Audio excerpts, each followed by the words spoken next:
Hello and welcome to the part two of the episode Inside the Mind of a Spy, Counterterrorism, Espionage, and the New Inside of War.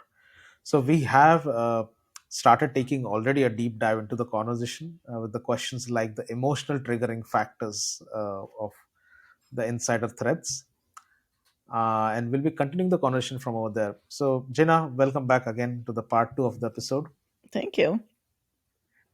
So yes, we would like to actually continue with the conversation. This is very interesting, especially the emotional triggering factors. So you have closely worked on high profile cases like surveillance of Osama bin Laden. Can you explain what was the emotional drive of bin Laden and Al Qaeda in general hmm while executing all these attacks, not only in the United States but all across the world? Right. Yeah.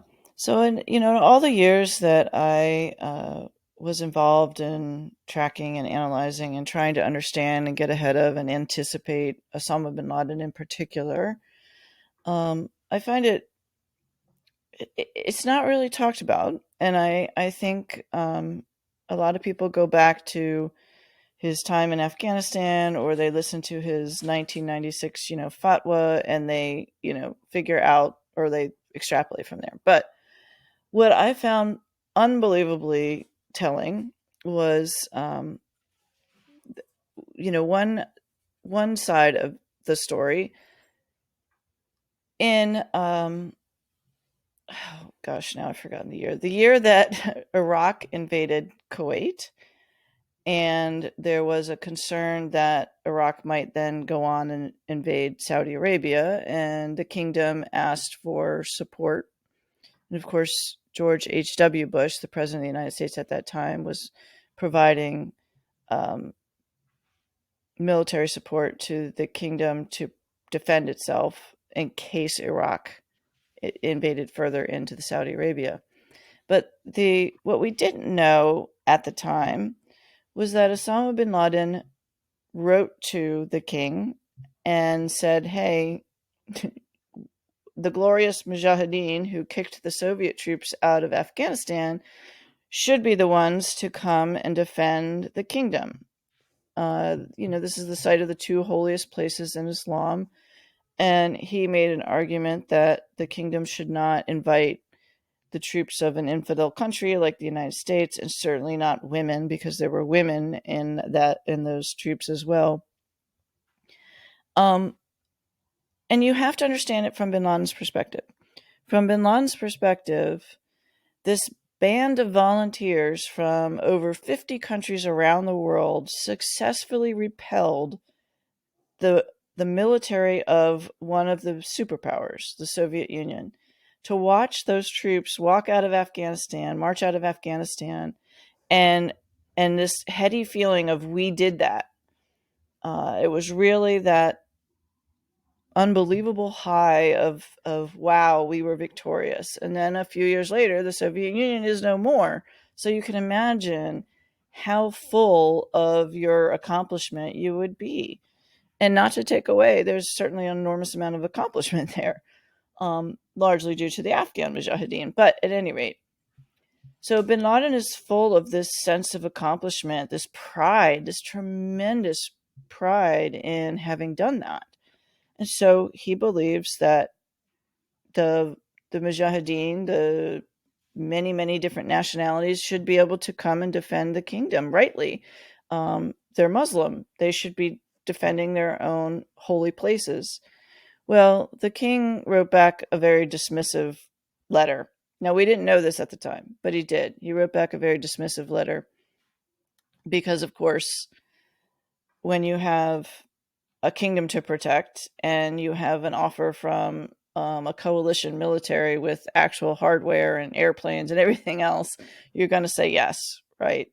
King's a rational actor too. When we found bin Laden in Abbottabad and processed all of the material that was taken from that compound to include his journals and his writing and all that. Now consider, from 1991 until 2011, bin Laden had moved many times. Afghanistan, Pakistan, Sudan, Afghanistan. Like, he had moved around Pakistan. He had moved around a lot. And at least from 1998 onward, he moved around clandestinely in hiding because he knew he was being targeted, not just by us, but by others. So when you consider someone who has lived their life on the run for 20 years, the things that he keeps with him have to be important. One of the things that he kept with him was that letter from the king. And to me, that says so much about where his anger, his pride had been so hit hard by the king's dismissal. Um, when you go back and you look at his own language, you really see, you really see the beginning of his talking about the United States as the head of the snake, the United States is, behind all of the countries, or all of the governments that Al Qaeda had decided were enemies in the Middle East. And I think it's that pride. His pride was seriously damaged, and he was angry because of that. That's not the same thing as someone who sat down and did a research project for 2 years and assessed, that there's a strategic benefit to the Muslim world of attacking the United States. No, all those people were following a man whose pride had been hurt. Yes, that's a very, I'd say, insightful, you know, conversation on the emotional drive. As I said, it's a bit heavy for me also to digest because I have never been in this kind of conversation, especially the letter that you mentioned that he found when I think he was no more. So, what was the analysis that went into, like, after such incidents? Do you try to basically find the nodes and try to basically uh, help the victims or the people who are on that path as an agency, or you try to basically convert them into an asset basically later on? What do you do exactly after this kind of intel? Um, well, I think it depends what part of the counterterrorism community space you're in. There's Yeah. the path to becoming a terrorist is usually a very long one. Now it can accelerate in today's fast pace of technology, and just information space is so quick.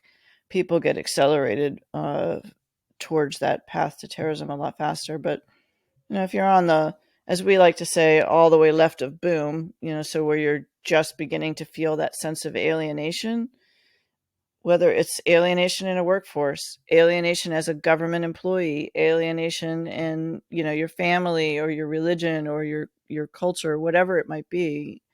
um, when you're starting to be in that space, the work of counterterrorism at that point is really in prevention. It's in trying to reconnect you with the positive influences in your life. That's a very family, community supportive type of Yes. or workforce. That's really important. You ultimately, the more you invest on that end, the far fewer you get closer and closer to the boom on the right. And yet, Yes.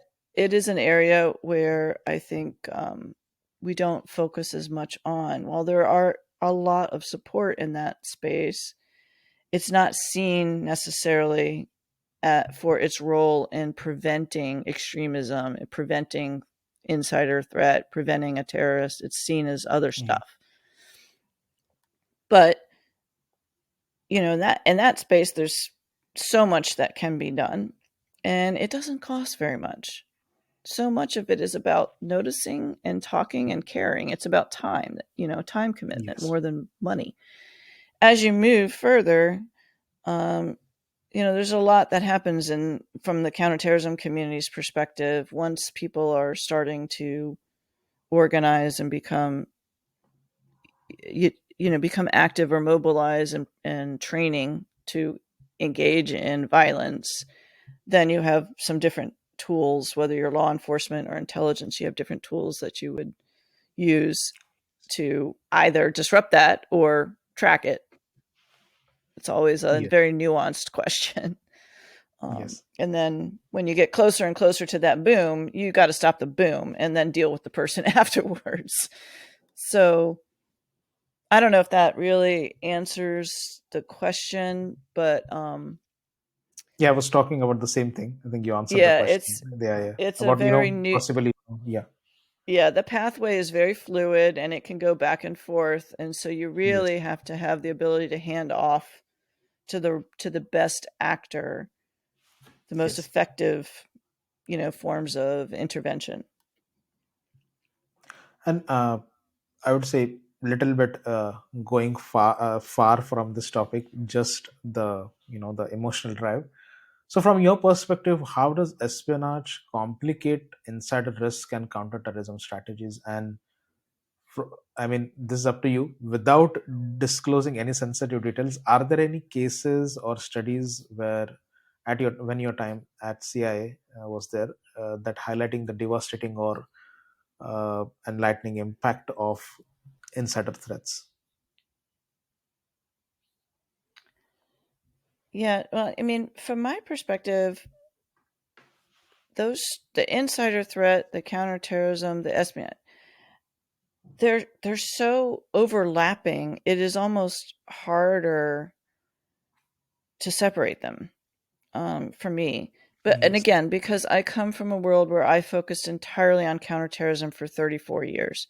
So maybe if I had been a political analyst, or a country analyst or an analyst on something else, I wouldn't necessarily have that perspective. But because I was always working with terrorism and the potential person who was willing to conduct violence against innocent people, you're already dealing with someone who is an insider threat. In some ways, they are always an insider threat. They've gaining access to something, Yes. or somewhere or someone. So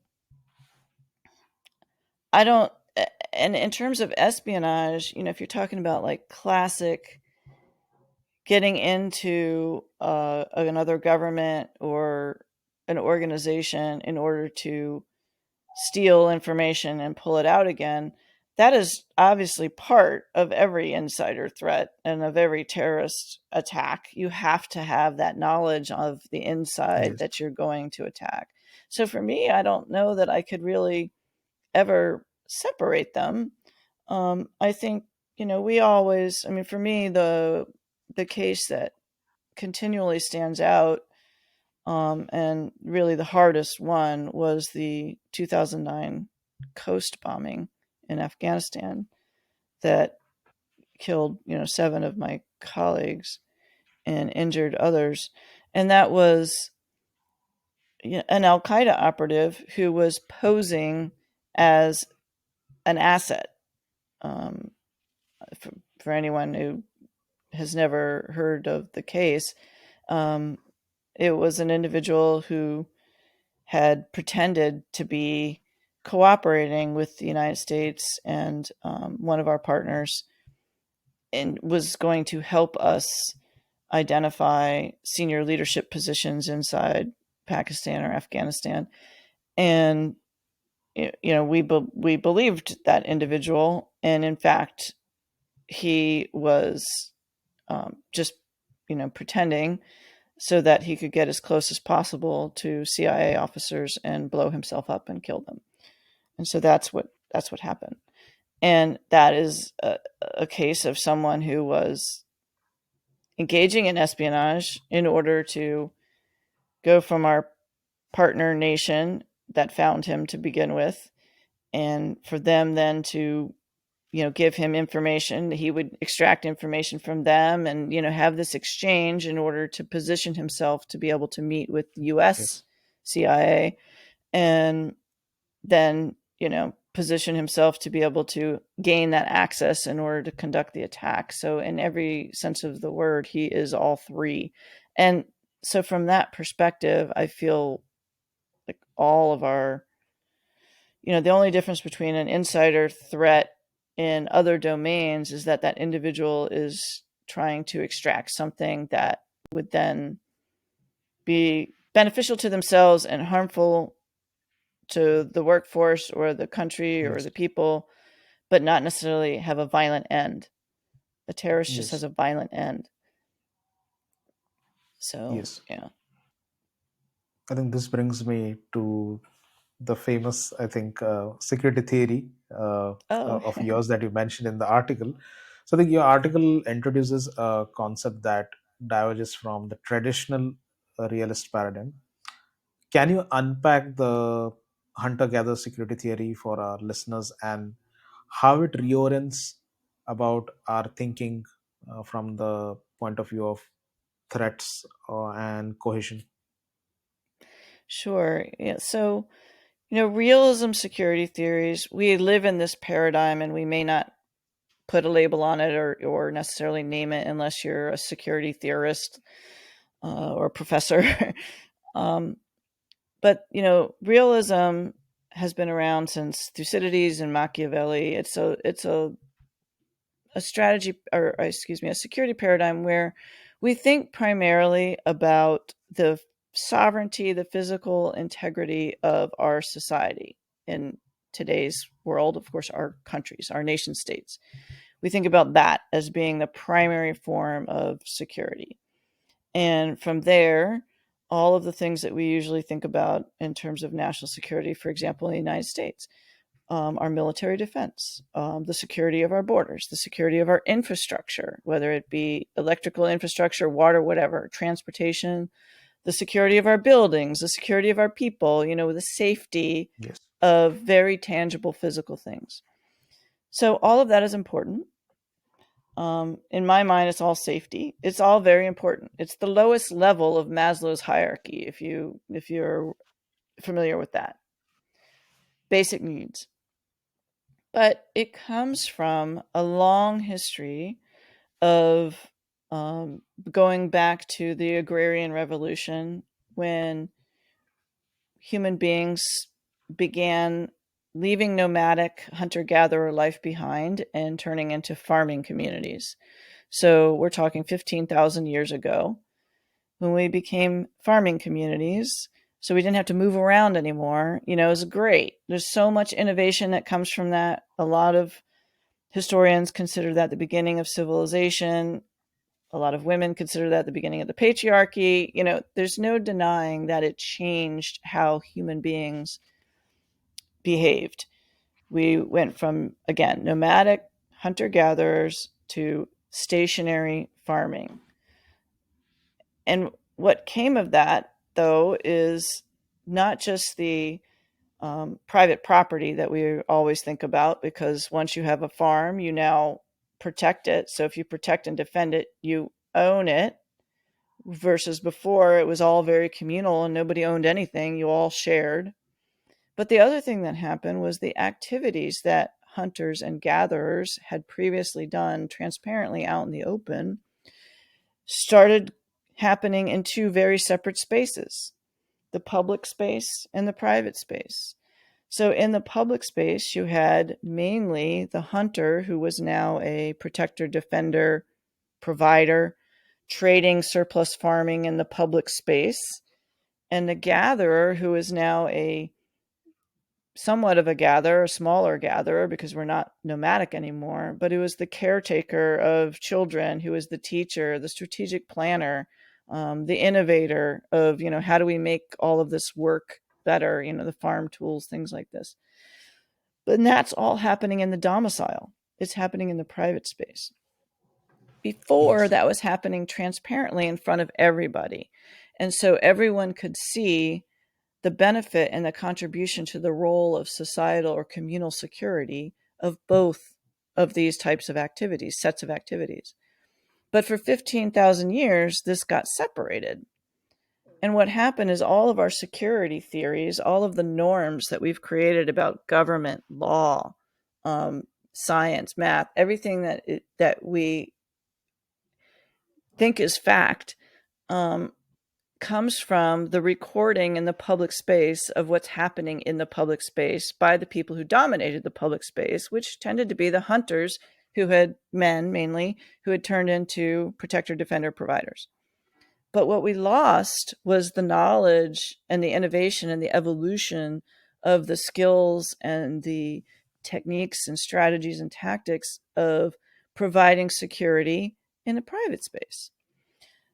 That is what I'm trying to bring back in. It's not about gender, it is about the roles, because men can be gatherers, women can be hunters. Like, it's not about Yeah. sex or gender. It's understanding that the roles you play, for example, as a parent in your family, the way you create security for your family is also the way you can create security for your country. In your family, if somebody burns your house down, you don't cease to be a family.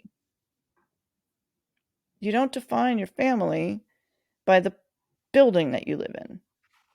You Yes. define it by your shared values, your shared blood, your shared purpose, your shared love.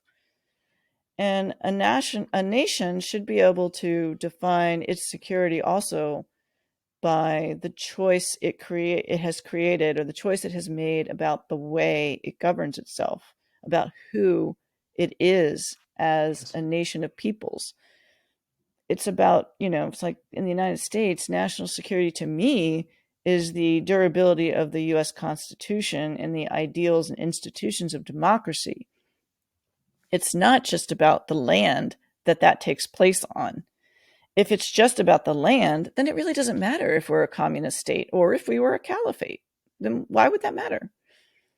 Yes. So that's the hunter-gatherer theory, is trying to go back and recoup the evolution that has taken place in securing society from inside the domicile, from in the private space, and apply it to what is missing in the security approaches of the public space, which, as I said, have been very dominated by the tangible realism form of Yes. security. But in reality, if your society is uninfluenced, undeterred by people who want to change it from the outside, then it doesn't matter if it's physically attacked or threatened. It's not going to change the character of who you are. And that Yes. is really thinking about it in a very basic sense of how we as an individual feel secure.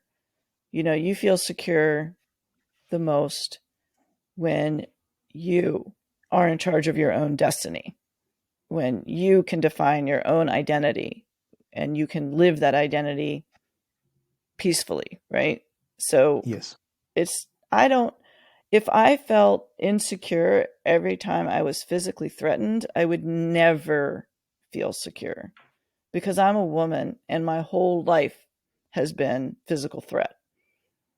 I feel secure because I can be who I am, and it doesn't matter if someone wants to hurt me. Yeah, it matters, of course, but Yes. it's not going to change who I am. So that's security. Yes. Uh, I think this is a very interesting, I think, insight that you have provided. I would like to little bit, step ahead of what we are discussing, which is like, connecting the dots, I would say. So startups often move fast, with fluid teams and high stakes IP.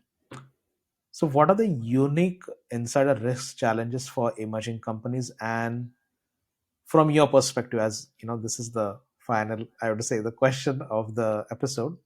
So from your perspective, what advice would you give the founders or the leadership or the management team of the company navigating this ecosystem of insider risk? Yeah, I mean, startups, again, because of the pace that you're going, and you have all that new, you're gathering new talent, you have new energy. Um, excuse me. And I think uh, sometimes, like, my recommendation would be pause for a moment and ask, what are we doing? What's our vision? What are our values? And don't make assumptions that everyone who's there understands that. Just because people can get excited about an idea, about a new um, technology or a new business plan, and they might be drawn to it for a lot of different reasons. But again, we mirror image and we think we're all there for the same thing, and we're not. We never are. Yeah. So it's, pause and take the time to understand why the members in your startup, obviously, if you're smaller, it's easier. If you're bigger, it might take a little bit more work, but I guarantee you it is worth it. Find out why they're there, and build a mission, a vision, of values. A set that is as inclusive as possible for all those whys. And again, I'm not talking about race, ethnicity, gender, sex. Like, all of those things are important. That kind of diversity is important in my mind, but I'm really trying to be functional and practical. And in this sense, it's why are you there? It's the diversity of perspective, the diversity of motivation. Try to capture that as much as possible so people feel included, needed, and part of the future moving forward. And have the discussion, have the parameters, have a way for someone to say, you know what, I'm starting to feel demoralized or, dismissed. Like, have anticipate that happening, because people, it does happen. Anticipate it. Don't fear it. Anticipate it and have a way of mitigating it from the very beginning. Because you can, like I was saying, all the way left of boom, you can bring those people back Yes. before they do any kind of damage. But you have to pay attention to this human aspect of it. That would be my definitely the first recommendation for sure. Is take the time to do that. That's a very, I would say, helpful recommendation. But yeah, from my experience of the startups, I'd like to mention there have been very few handful of startups that I came across. I've primarily been working in the space and defense only. Uh, I mean, of course, there is a sense of security and everything, but the human aspect and the human emotional aspect, that is not being so much taken care of a lot of times by the people. But I think that's one of the reason why I started this podcast, so that people, I mean, these are the things you cannot hammer on people or the founders. You have to tell them through the conversation, you have to encourage them through the conversations. So I hope a lot of startups who will listen to this episodes will take away some good things and implement it in their work culture as well. I mean, when we started this podcast, the whole and soul motive was to, because we started observing a lot of insider risk related cases in the space industry here in Europe. And a lot of Russian infiltration was observed. It is still happening at a lot of places here in Munich, or whether it's, Netherlands. But no one was speaking anything about it. And we started this channel specifically for this, because it's high time that we need to converse about this rather than just keeping quiet. I mean, I always tell to the private space companies and the defense companies, like, if you keep quiet, the government is going to regulate the private activities, and that's going to cause a lot of harm to you people only. So it's very important that you have a open conversation about this. Try to understand what is lacking basically in your company's work culture or something, and try to implement it, try to improvise it, because this is only going to help you guys. The profitable side is, of course, it's the company only who's on the profit side. So I hope people really take away all the good things out of this conversation.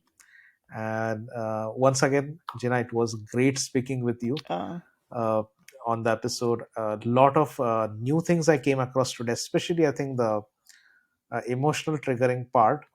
I think I need to do some dedicated episodes related to that specific topic. I mean, yeah, I mean, it's so much important. Like, after conversing with you, I realized that this fact, how could we miss this? I yeah, mean, we discussed everything about technology, mitigating it. I mean, I had officers who told me about how there was a technology failure in Syria and all, but we really didn't discuss about this human aspect, which yeah. is the more important part. Well, I mean, the reason it's missed is, again, going back to the realism. Our security Yeah. paradigms are all about the tangible, um, and that's just not. that's not the whole story of what security is. And so it's not the whole Yes, story of how to create it and sustain it. absolutely. Yeah. Definitely. Yeah, it was great speaking with you, Gina. Yeah, you too. Thank you And so much for having me. I enjoyed it. absolutely, yeah, yeah. Yes. And I hope to record few more episodes with you in the future as we Yeah, I was gonna proceed say, with this. keep me posted Yes, if people have follow on questions. We can continue the absolutely. Yeah. conversation. Yeah. Yes. Yeah. Awesome. Thank All you very right. much. Thank you. Okay, so